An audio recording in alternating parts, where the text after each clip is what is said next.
चूरू जिले में अपराधियों पर आर्थिक चोट करेगी चूरू पुलिस। 26 बड़े बदमाश रडार पर 3 करोड़ 61 लाख की अवैध संपत्ति कुर्क करने की तैयारी। चूरू जिले में अपराध पर अंकुश लगाने के लिए चूरू पुलिस ने अब बदमाशों की आर्थिक कमर तोड़ने की रणनीति अपनाई है। पुलिस ने जिले के 26 बड़े अपराधियों को चिन्हित कर उनके करीब 3 करोड़ 61 लाख रुपए की अवैध संपत्तियों को कुर्क और जब्त कराने की प्रक्रिया तेज कर दी है। इस संबंध में बीएनएसएस की धारा 107 के तहत 26 से न्यायालय में पेश किए जा चुके हैं। एसपी निश्चय प्रसाद एम के अनुसार पुलिस कार्रवाई का उद्देश्य अपराधियों को केवल जेल भेजना नहीं बल्कि अपराध के जरिए अर्जित की गई संपत्ति और आर्थिक संसाधनों पर प्रहार कर उनके पूरे नेटवर्क को कमजोर करना है। वर्तमान में 19 मामले न्यायालय में विचाराधीन है, जबकि 5 मामलों में न्यायालय द्वारा कार्रवाई ड्रॉप की जा चुकी है। एसपी निश्चय प्रसाद एम ने बताया कि जिले के सरदार शहर और राजगढ़ थानों में 4-4, बिदासर से 3, रतनगढ़, रतननगर और तारानगर से 2-2 तथा चूरू कोतवाली, चूरू सदर, सुजानगढ़, शाहबाद, सालासर, भानीपुरा, दूधवाखरा, हमीरवास और भालेरी थानों से एक-एक इस्तगासा न्यायालय में पेश किया गया है।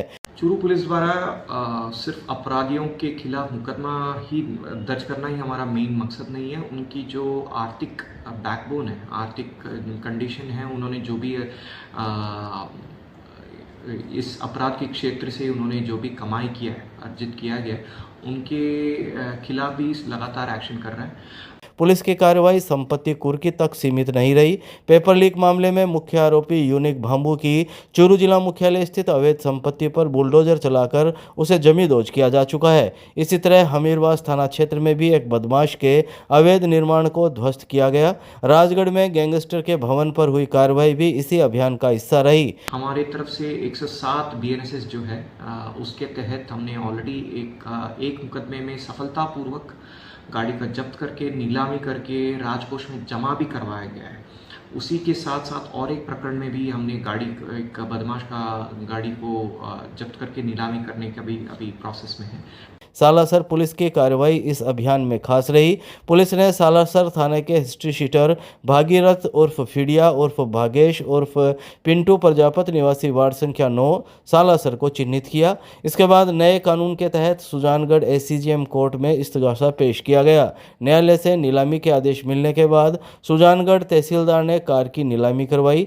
इससे 1,85,000 रुपये की राशि प्राप्त हुई, जिसे राजकोष में जमा करवाया गया। एसपी निश्चय प्रसाद एम ने कहा कि बीएनएसएस की धारा 107 के तहत की जा रही कार्रवाई का मकसद अपराध से अर्जित अवैध संपत्ति को जब्त कर अपराधियों के आर्थिक संसाधनों पर प्रभावी चोट करना है। उन्होंने कहा कि जिले में यह अभियान जारी रहेगा। तो वैसे ही हमने लगभग 26 के आसपास चिन्हित किया गया। उसके अलावा भी बहुत सारे अन्य चिन्हित किया गया, तो उनको भी जल्द से जल्द इसके तहत इनकी जो संपत्ति है उनको जब्त करके उनकी आर्थिक नुकसान करने की प्रयास में है।